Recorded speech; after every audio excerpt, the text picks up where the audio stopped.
시편 13편 말씀 함께 읽겠습니다. 여호와여, 어느 때까지니까 나를 영원히 잊으시나이까? 주의 얼굴을 나에게서 어느 때까지 숨기시겠나이까? 나의 영혼이 번민하고 종일토록 마음에 근심하기를 어느 때까지 하오며 내 원수가 나를 치며 자랑하기를 어느 때까지 하리이까? 여호와 내 하나님이여, 나를 생각하사 응답하시고 나의 눈을 밝히소서.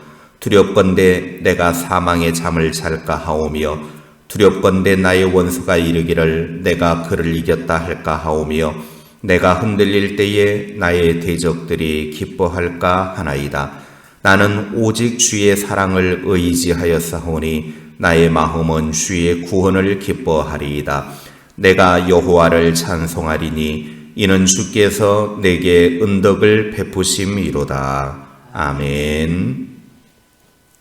시편 13편은 시편 10편처럼 극심한 고통 중에 하나님께 탄식하며 부르짖는 기도입니다.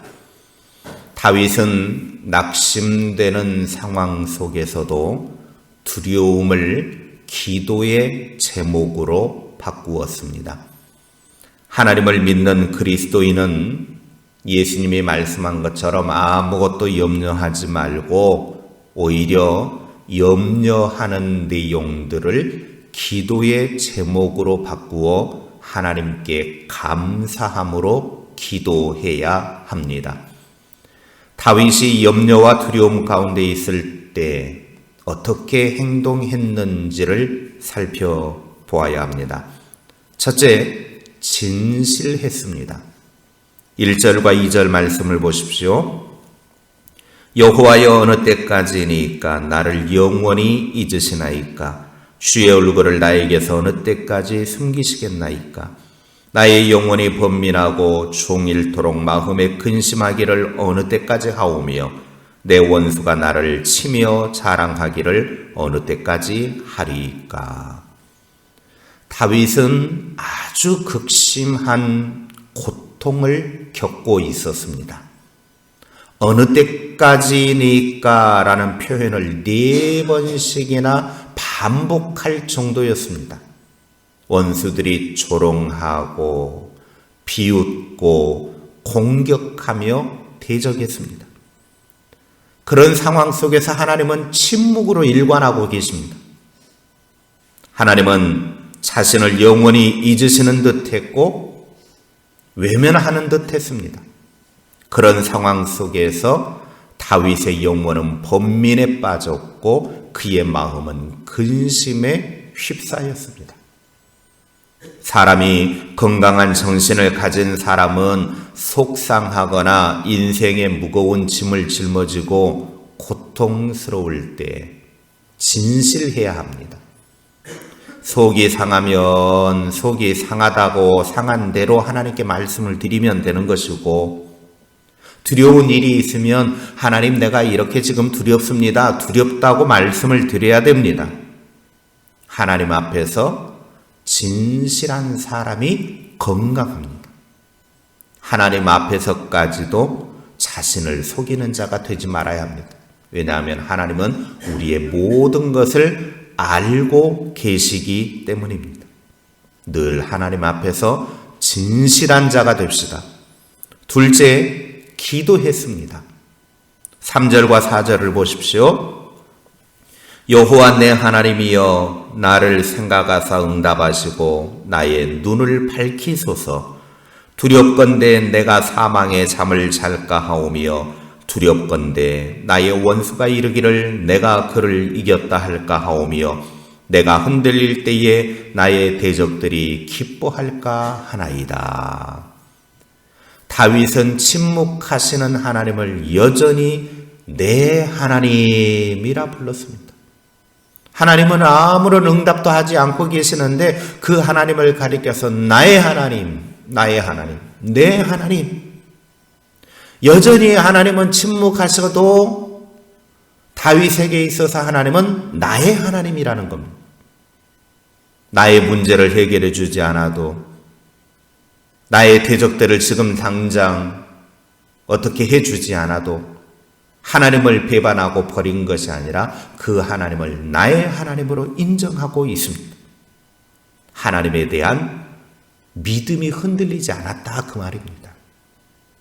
여러분, 우리가 믿는 하나님에 대한 믿음이 다윗과 같이 이렇게 흔들리지 않는 견고한 믿음이 되어야 합니다. 하나님이 지금 당장 내 삶에 어떤 일들을 해주지 않는다고 내버려 버린다면 그것은 하나님을 믿는 것이 아닙니다. 하나님을 그저 이용하려고 하는 그런 생각밖에 안 되는 겁니다. 하나님의 존재는 나의 삶의 환경과 상관이 없습니다. 하나님은 그 하나님 존재 자체입니다. 내 어떤 문제가 해결이 되고 안 되고가 문제가 아니에요. 다윗과 같이 여전히 하나님은 나의 하나님이 되어야 합니다. 다윗이 기도한 내용이 세 가지죠. 생각해 달라는 기도입니다. 하나님께서는 삶의 모든 문제를 알고 계십니다. 그 하나님께 나를 생각해 달라고 기도해야 돼요. 하나님, 나를 좀 생각해 주십시오. 두 번째는 응답해 달라고 기도했습니다. 하나님은 문제에 대한 해답을 가지고 계셔요. 그래서 해답을 가지고 계신 하나님께 기도해서 응답을 기도해야 돼요. 셋째는 눈을 밝혀달라고 기도했습니다. 여기에 눈을 밝혀달라고 하는 말은 자신의 삶을 소생시켜달라 그 뜻입니다. 하나님께서 소생시켜 주시지 않으면 사망의 잠을 자기 때문입니다. 그래서 3절 끝에 보니까 나의 눈을 밝히소서 두렵건대 내가 사망의 잠을 잘까 하오며 하나님께서 일으켜 세워 주셔야 절망과 죽음의 자리에서 일어날 수 있음을 믿으시기 바랍니다. 셋째, 다윗은 확신을 했습니다. 5절과 6절 말씀입니다. 나는 오직 주의 사랑을 의지하여 싸우니 나의 마음은 주의 구원을 기뻐하리이다. 내가 여호와를 찬송하리니 이는 주께서 내게 은덕을 베푸심이로다. 다윗은 기도하기 전에는 낙심했고 기도하는 도중에는 두려워했지만 기도한 후에는 확신을 가졌습니다. 이게 신앙의 변화하는 발전하는 단계이죠. 낙심하다가 두려워하다가 나중에는 하나님이 나와 함께 하심을 확신하는 것. 응답을 확신하고 기쁨으로 찬송을 드리고 있습니다. 기도는 우리가 믿음으로 드리고 응답은 하나님이 은혜로 주시는 거예요. 그러니까 내가 하나님 앞에 기도할 때는 그 기도가 믿음으로 해야 되고 내가 믿음으로 기도하면 하나님은 그 믿음의 기도에 대해서 응답을 은혜로 주시는 거예요. 왜냐하면 하나님은 우리를 사랑하시기 때문에 반드시 우리의 기도에 응답하십니다. 따라서 기도 응답을 공로가 아니라 하나님의 은혜로 여기는 사람은 아직 응답이 주어지지 않는다고 해도 기뻐할 수 있는 거예요. 그리고 그 응답이 내가 원하는 응답이든 내가 원하지 않는 응답이든 간에 하나님을 찬송할 수가 있는 거예요. 삶 속에 문제가 있습니까? 하나님 앞에서 진실합시다. 두려운 일이 있으면 두려워하시고 아픈 일이 있으면 아파하십시오. 그러나 그 모든 것을 하나님께 가지고 나와서 기도합시다. 그러면 낙심이 되는 문제가 기도의 제목이 되고 구원의 기쁨을 확신하는 중에 기쁨이 충만한 삶이 될 줄로 믿으시기를 바랍니다. 기도하겠습니다.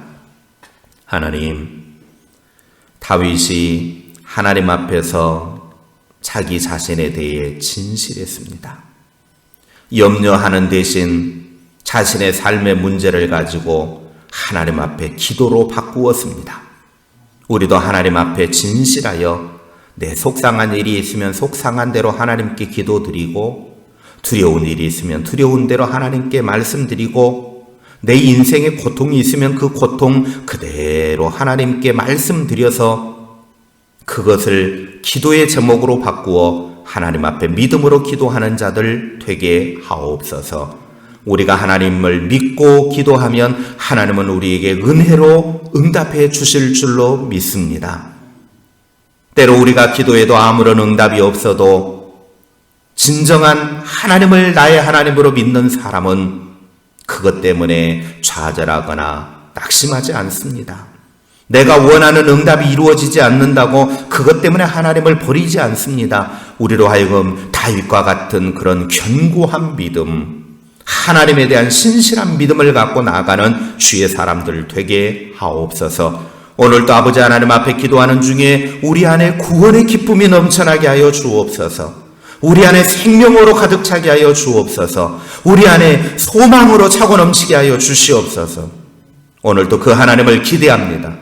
일하실 하나님, 역사하실 하나님, 내 인생 속에 강력한 능력으로 함께 하실 하나님을 의지합니다.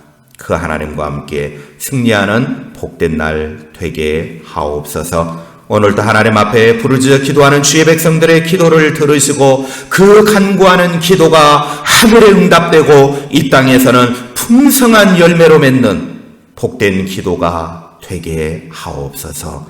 예수님의 이름으로 기도하옵나이다. 아멘.